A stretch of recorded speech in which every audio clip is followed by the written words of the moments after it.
은혜로우신 하나님 감사합니다. 오늘도 저희들을 새벽에 인도해 주시고 하나님을 예배케 하심을 감사하고 우리의 기도 응답하시며 축복하실 줄로 믿고 감사드립니다. 우리 예배를 받아 주시옵소서. 예수님 이름으로 기도드립니다. 아멘. 510장 찬송가입니다. 510장. 통일 찬송가는 276장.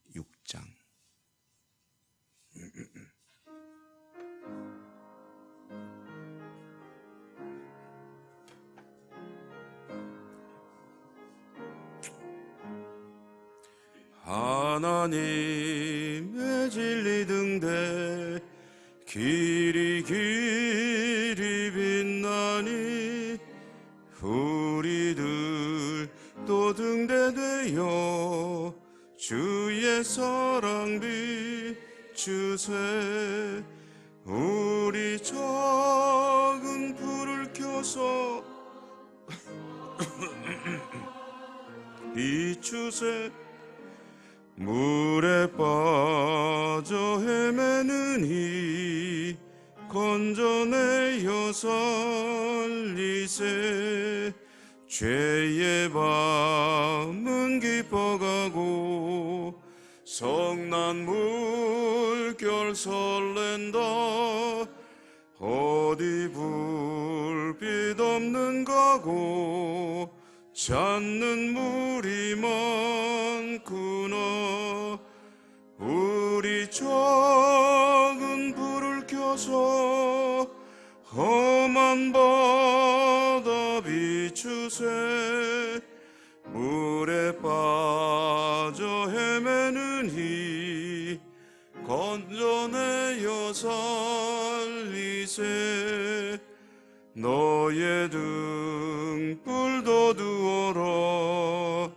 거친 바다 비춰라.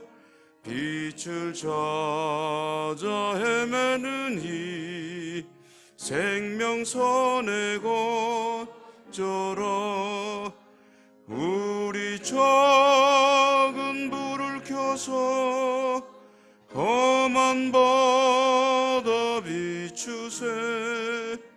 물에 빠져 헤매는 이 건져내어 살리세.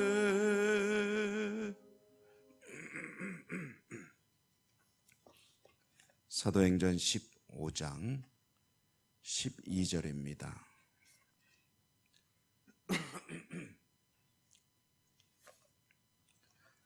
사도행전 15장 12절 21절까지 읽겠습니다. 12절에서 21절 교독합니다. 온 무리가 가만히 있어 바나바와 바울이 하나님께서 자기들로 말미암아 이방인 중에서 행하신 표적과 기사에 관하여 말하는 것을 듣더니 말을 마침에 야고보가 대답하여 이르되 형제들아 내 말을 들으라.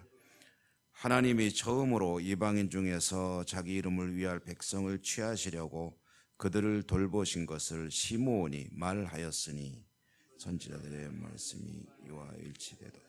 기록된 바 이후에 내가 돌아와서 다윗의 무너진 장막을 다시 지으며 또 그 허물어진 것을 다시 지어 일으키리니 이는 그 남은 사람들과 내 이름으로 일컬음을 받는 모든 이방인들로 주를 찾게 하려 함이라 하셨으니 즉 예로부터 이것을 알게 하시는 주의 말씀이라 함과 같으니라. 그러므로 내 의견 하나님께로 돌아오는 자들을 괴롭게 하지 마. 다만 우상의 더러운 것과 음행과 목매어 죽인 것과 피를 멀리하라고 편지하는 것이 옳으니 이는 예로부터 각 성에서 모세를 전하는 자가 있어 안식일마다 회당에서 그 글을 읽음이라 하더라. 아멘. 주님 은혜가 함께 하시기를 기원합니다.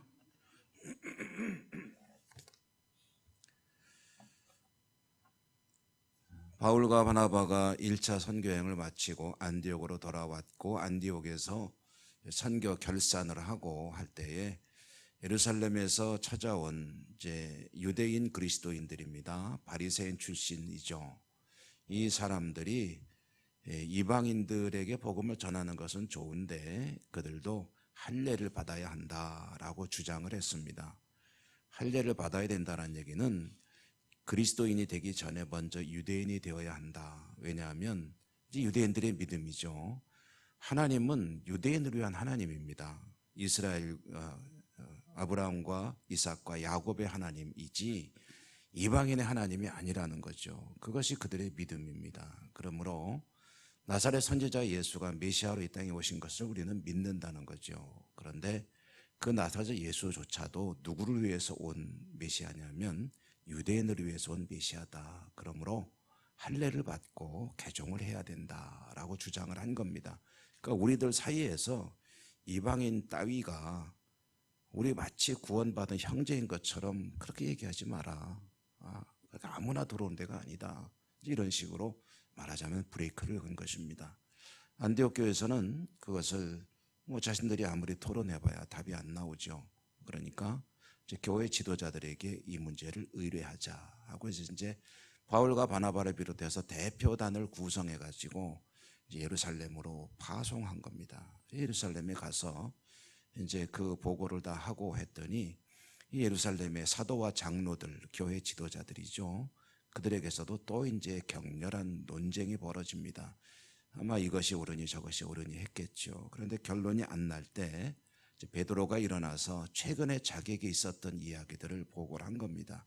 그것은 루다와 또 욥바를 거쳐서 가이사랴에 갔을 때 고넬료라고 하는 로마군 백부장을 만난 이야기, 그리고 자기가 받은 감동, 하나님의 계시. 그래서 결론은 뭐냐? 이방인들에게 복음을 전하는 것이 하나님의 뜻이다. 그러므로 이것을 우리가 막아서는 안 된다라는 의견을 제시했고요. 오늘 이어지는 말씀에 보면은 이와 같은 베드로의 의견을 이제 사람들이 다 듣고, 베드로 하면 무게가 있잖아요. 그러니까 이제 사람들이 이제 조용히 좀 침묵을 잠시 지켰겠죠. 그때 이제 또 이어지는 사실 논쟁들이 있었을 것입니다. 그러다가 이제 야고보는 예루살렘 교회의 실질적인 지도자로 부상된 인물이라고 보여집니다. 그러니까 이제 베드로나 또 바울과 같은 사도들은 선교적인 차원에서 계속해서 나가서 활동을 한다면, 야고보는 이제 교회를 돌보는, 그러니까 요즘으로 비유하자면 이제 베드로나 바울이나 이런 사람들은 선교사라고 한다면 야고보는 이제 목회자인 셈이죠. 그래서 예루살렘 교회를 이끌어가는 지도자였고 실질적인 이 당시에 교회의 말하자면은 리더였다라고 볼 수가 있을 것입니다. 야고보가 일어나서 이제 자기가 장례를 수습하는 거죠. 그래서 자기 의견을 지시하는데 이것은 어쩌면 이제 결론을 내리는 것 같은 의장의 발언이다라고 보시면 되겠습니다. 예루살렘 교회를 이끌어가는 야고보가 내놓은 의견은 지금까지 너희들이 하는 얘기를 내가 잘 들었다는 거죠. 그러면서 세 가지 정도를 이야기합니다. 그런데 이것이 옳다, 이것이 옳은 것으로 보인다라고 이야기하는데, 첫 번째로는 시몬의 이야기. 시몬은 베드로죠. 베드로가 한 얘기를 들어보니까 그것이 하나님의 뜻에 합당한 것이다, 잘못된 것이 아니다. 그러므로 이방인 선교, 이방인도 귀히 여기는 것이 하나님의 뜻이다. 그래서 오늘 이제 구약 성경에 야고보가 한 말씀을 인용했지 않습니까? 다윗의 무너진 장막을 다시 재건하는 것이 하나님의 뜻이다. 그게 바로 이방인이다라고 이제 이야기를 했고요. 두 번째로는 이방 선교에 어려움을 주지 말자. 자신들도 감당치 못하는 것을 남에게 부과하지 말자라고 이야기를 합니다. 우리도 얼마나 그것 때문에 힘드냐. 사실은 하나님 믿는 게 이게 보통 일이 아닌데, 하나님을 아예 알지조차 못하고 살아가던 사람들에게까지 그렇게 무거운 짐을 얹어가지고 그들이 하나님께 돌아오는 길을 막아서야 되겠느냐. 하나님 뜻이 명확한데 그것은 하지 않아야 된다라고 말하는 거죠. 이것은 어찌 보면은 사실 굉장히 중요한 그런 교훈이 아닐 수가 없습니다. 이것 자신들을 중심으로 이 구원의 문제까지 판단하는 이러한 모습은 사실 교회에 굉장한 부담으로 작용하는 것이죠. 판단의 기준이 하나님의 말씀이어야지 자신의 열심, 자신의 어떤 지금까지 해온 스타일의 신앙생활을 가지고 남들을 판단하게 될 때는 못마땅할 수밖에 없습니다. 약간 모자라 보이죠. 이와 같은 교회의 아주 오리지널 멤버들이 앉아가지고 이러니 저러니 얘기하게 되면은 다른 사람들을 바라보면은 충족되는 게 거의 없습니다. 다 이것도 모자라고, 예배 생활은 왜 그렇게 하냐, 봉사는 왜 그렇게 하냐, 헌금 생활 그렇게 해서 되겠느냐, 이런 식으로 판단하고 있으면은 모든 것이 다 모자랄 수밖에 없습니다. 왜냐? 본인은 지금까지 열심히 헌신해 왔는데. 그러므로 그와 같은 시선으로 판단하는 건 곤란하지 않느냐, 자신도 못하는 것을 남에게 부과해서 되겠느냐. 두 번째 이야기였고요. 세 번째는 다만 그렇다고 해서 또 무분별할 수는 없지 않느냐. 그래서 회당에서 현재 가르쳐지고 있는 율법들은 할례까지는 하지 않는다 하더라도 회당에서 현재 굉장히 강조되는 율법들이 있지 않느냐. 그 하나님 믿는 사람에게는 당연한 것이다. 그러므로 그것들을 잘 지키라고 권고를 하자 하는 세 가지 의견을 내놓은 것입니다.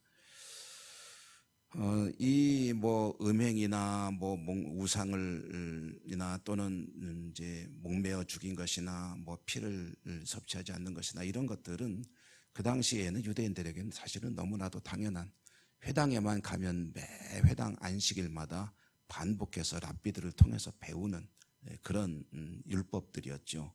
근거는 레위기, 성결법, 정결법에서 근거하는 것이지만 또 여기에 이제 랍비들의 여러 가지 이제 어떤 더 강화된 그런 규정들이 들어가 있는 그런 율법들이었습니다. 이것들을 이제 좀 권고하도록 하자.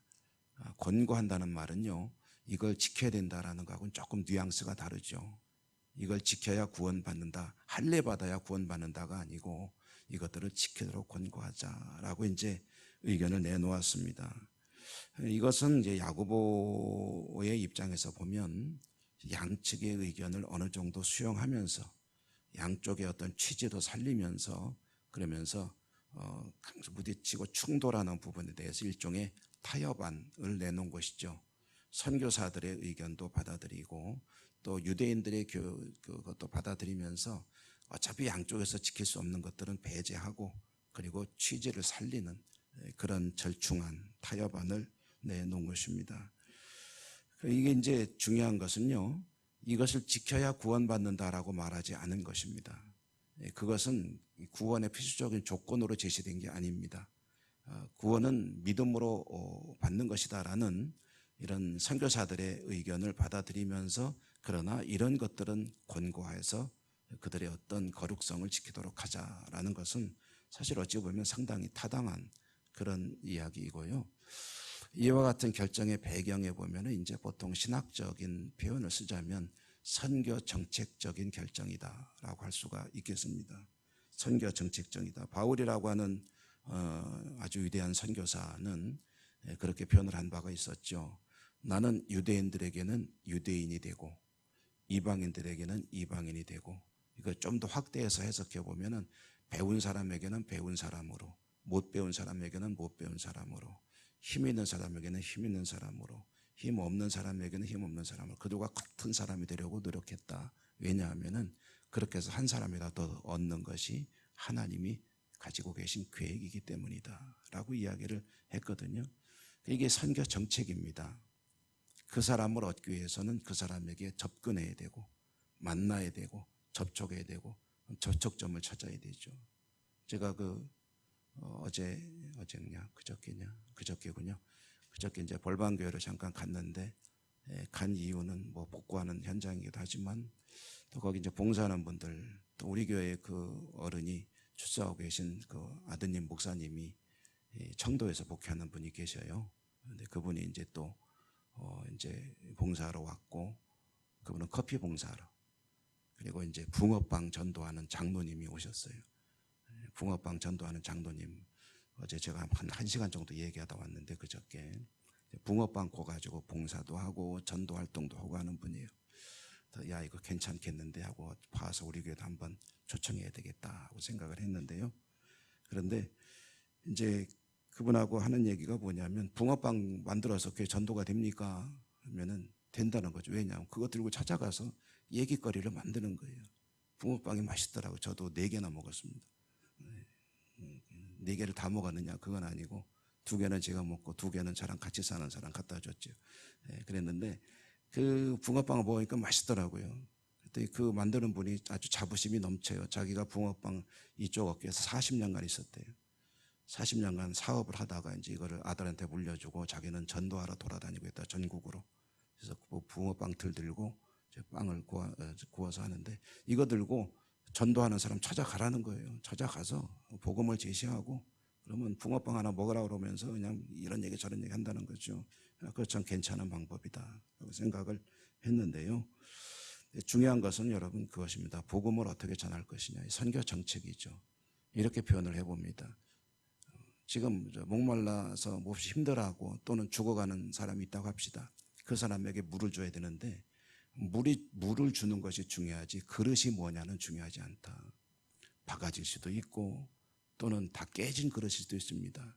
우리 불교 용어, 불교 이야기이긴 하지만 우리나라의 그 신라 시절의 고승이죠. 원효대사가 중국으로 이제 그 불경을 구하러 가든가요. 어쨌든 가죠. 가다가 잠결에 이제 다 허물어진 건물에서 잠을 자다가 목이 말라서 어떻게 더듬더듬했더니 옆에 물그릇이 하나 있더라. 그래서 그 물을 마셨다는 거죠. 얼마나 시원하고 맛있었는지. 아침에 일어나 보니까 그게 사람의 두개골이었다는 거죠. 두개골에 고여있는 물이지만 그거를 잠결에 마시니까 그렇게 시원한 생수와 같더라라는 그런 이야기. 그래서 깨달음을 얻고 돌아와서 이제 중생을 위한 불교 뭐 전파를 했다 그런 얘기가 있는데 뭐 불교 이야기라고 해서 뭐 거부한 가요 들을 필요는 없습니다. 거기에도 하나의 교훈은 들어 있습니다. 중요한 것은 본질이지 이런 껍데기가 아니다. 그러므로 복음을 전하기 위해서 이런 선교 정책적인 차원을 결정을 한 것은 그것은 야고보로서는 지혜라고 할 수가 있겠죠. 중요한 것은 복음입니다. 물론 아무 그릇이나 된다고 해가지고 독 묻은 그릇을 주면 안 됩니다. 그래도 최소한의 제약은 있어야 되죠. 그것이 바로 율법을 지켜야 된다라고 주장한 것이죠. 늘 복음의 본질에 합당한 우리 모두의 신앙과 삶이 될 수 있기를 간절히 바랍니다. 은혜로우신 하나님 감사합니다. 오늘도 말씀을 읽으면서 이제 복음은 또 하나의 고비를 넘고 열방을 향하여 땅끝을 향하여 갈 수 있게 된 것을 저희들이 읽었습니다. 복음이 잘 제시될 수 있도록 지혜를 구하는 하나님의 사람들, 저희들도 이 땅을 살아가며 그 은혜로 구원받은 백성 되었으니 또 때를 얻든지 못 얻든지 복음을 전하는 전주다의 삶을 늘 기억하고 살아갈 수 있는 은혜가 있게 하여 주옵소서. 오늘도 하나님 앞에 나와 저희들은 기도합니다. 기도하는 저희들의 간절한 기도를 들으시고 응답하시며 축복해 주옵소서. 예수님 이름으로 감사하고 기도 올리옵나이다. 아멘. 하늘에 계신 우리 아버지, 아버지의 이름을 거룩하게 하시며 아버지의 나라가 오게 하시며 아버지의 뜻이 하늘에서와 같이 땅에서도 이루어지게 하소서. 오늘 우리에게 일용할 양식을 주시고 우리가 우리에게 잘못한 사람을 용서하여 준 것 같이 우리 죄를 용서하여 주시고 우리를 시험에 빠지지 않게 하시고 악에서 구하소서. 나라와 권능과 영광이 영원히 아버지의 것입니다. 아멘. 오늘도 주신 말씀을 인하여 기도하시고 여러분의 기도와 중보기도 여러 가지 기도 제목들 여러분 계속하니까 기억하시죠? 하나님께 함께 구해 주시기 바랍니다. 다 같이 주여 한번 부르고 기도합니다. 주여